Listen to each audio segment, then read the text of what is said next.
No matter how many times my family returned to Jeffersonville, Indiana, it always seemed that a flood of emotions overwhelmed my senses when I saw the mighty waters of the Ohio River. The mile-wide river seemed wild and untamed, not much different than it would have been when the prophet powered his motorboat up and down past muddy banks. Each time we crossed the bridge from Kentucky to Indiana, I leaned towards the window to catch a glimpse of the water's edge on the Jeffersonville side, to picture the scenes of the prophet baptizing hundreds of people in front of thousands watching. Where must they have all stood to see the service? How were hundreds of people lined up? Were they all baptized in their clothes, or were men and women assisting the people in the line? How long would it have taken to baptize hundreds of people?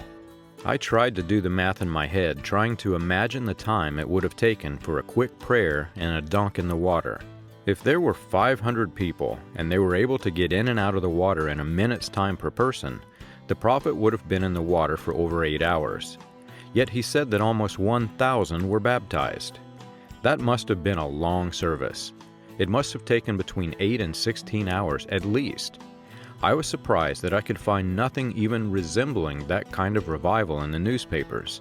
A service like that would have made international news. Traveling to Jeffersonville from out of town, the mighty river made me feel homesick. Homesick for the city of my birth, though I wouldn't live there until much later during my adult years. In a strange sort of way, it made me homesick for the world to come. This river had special meaning in the message, not just for the prophecy of the deaths of 16 men, or the massive baptismal service. This river was instrumental in the creation of the message, according to the prophet. This was the river that God would use to enact his vengeance against the prophet's wife for refusing to heed the Pentecostal call. It was a living, breathing bringer of both life and death through the power of God himself. The Ohio River was a fundamental part of the prophet's life stories, a turning point in both his life and each and every one of our lives. He told the story often, how it was handed down to us on cassette tape. I listened to each and every one of his sermons, often. I couldn't even count the times that I wept with the prophet as he told me about his first wife and how God brought his wrath upon her because the prophet wouldn't go around those Pentecostals. I was surprised when I learned that both he and she were already Pentecostal before their marriage. The more that I researched, the more that I began to wonder how many of the details in the life story accounts were real. Oddly, it was a small house by the grave of the prophet's first wife where the real story began.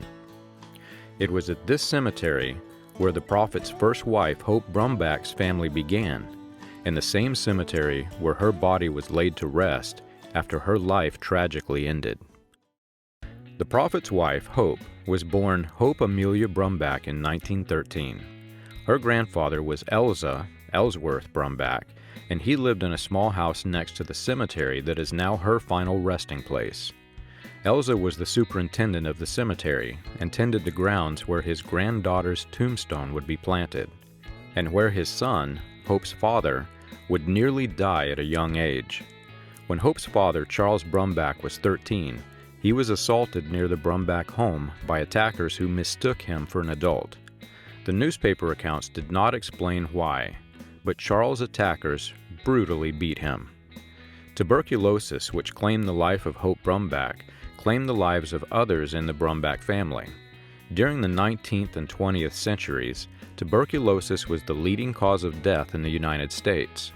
It was rightfully named the consumption because the disease consumed the victim's body until it wasted away to nothing. Hope's uncle, George, died of tuberculosis in 1910, though the family tried desperately to seek a cure, both from the medical experts and religious. The family had taken George to Franklin, Louisiana for healing, but were unsuccessful in their attempts to save him. Hope's father, Charles Brumbach, was a locomotive fireman. In 1912, Charles married her mother, Hazel Scott, and the newlywed couple moved to Logansport, Indiana, where Hazel's health would suddenly decline. Hazel became critically ill. When Charles' mother came to visit, however, Hazel started to improve.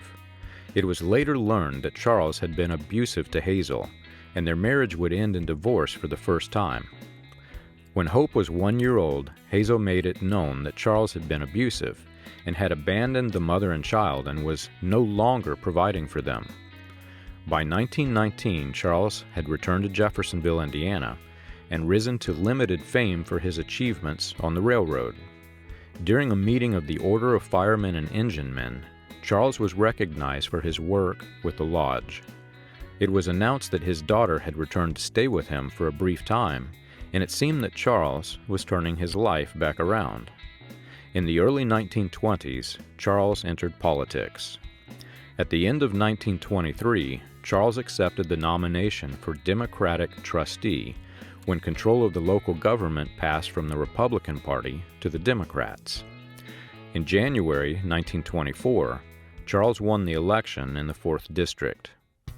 Suddenly I remembered that this was the same year that Charles Branham, the prophet's father, was arrested for his involvement in the production of illegal liquor for the R.E. Wathen distilleries and Otto H. Wathen. There was an article in the Fiery Cross, the Ku Klux Klan's Indiana newsletter, describing the Ku Klux Klan headquarters in Jeffersonville after it burned.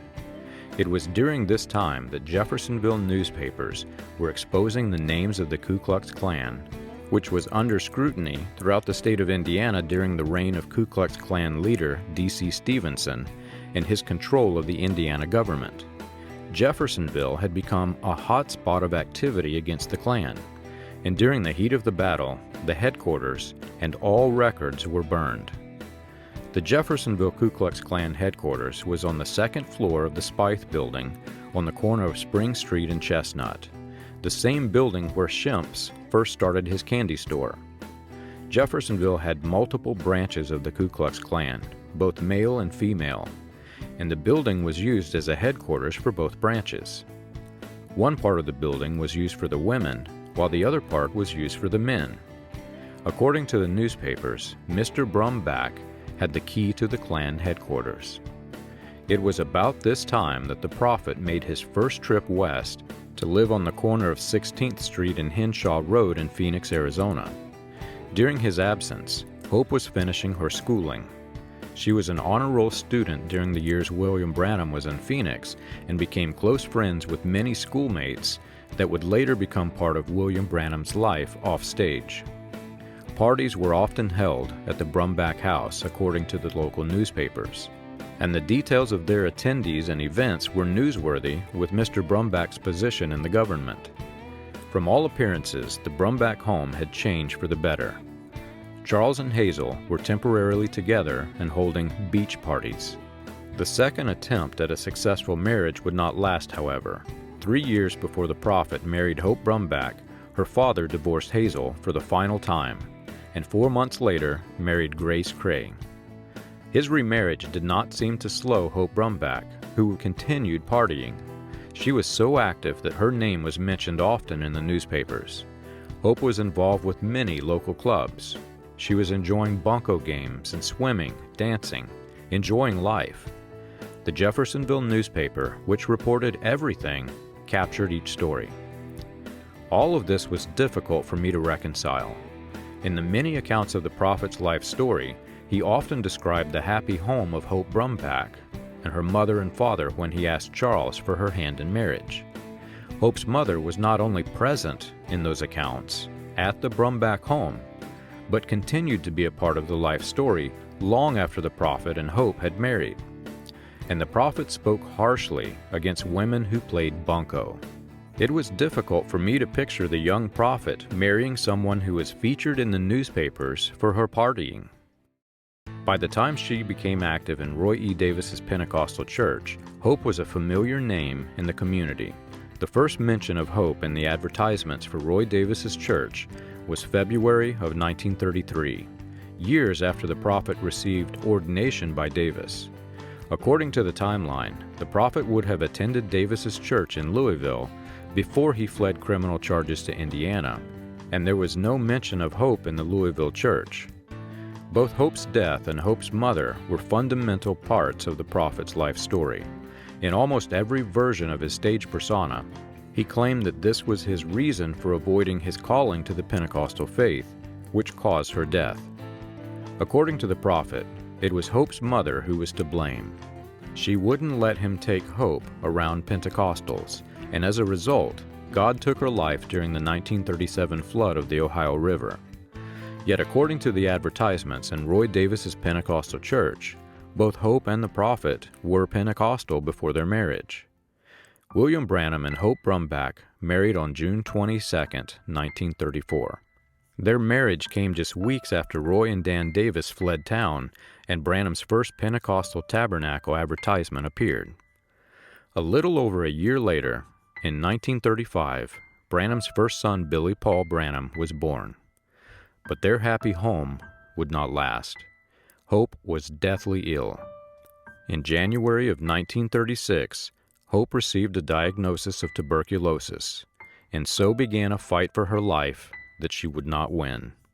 According to her death certificate, Dr. Sam Adair listed tuberculosis as the cause of death. This matched what the prophet said in his life story, but the prophet did not mention that Hope had been deathly ill for over a year before she died. The date of onset for Hope's tuberculosis, according to her death certificate, was January of 1936. In April, Hope threw one last party, this time for William Branham. It was a big one. She surprised her husband with a birthday party and invited many, many people. In the article, Hope listed William Branham's age, placing his birth year at 1908 instead of 1909. This contradicted the versions of Branham's stage persona, in which Branham claimed to have been, quote-unquote, born under a sign in 1909. It did, however, match the year and age that William Branham himself used in his marriage certificate to Hope. 1936 would be a very traumatic year for the prophet.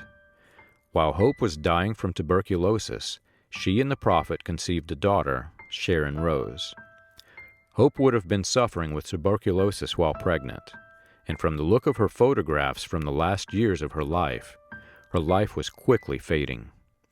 The photographs were a clear representation of why the illness was called the consumption. Sharon Rose, who died 5 days after her mother, likely contracted tuberculosis in the womb. I wanted to learn more about her final years. If the life story misrepresented the truth about her final days, I wanted to know what really happened. It was time to dig deeper into the prophet's famous Mishawaka trip.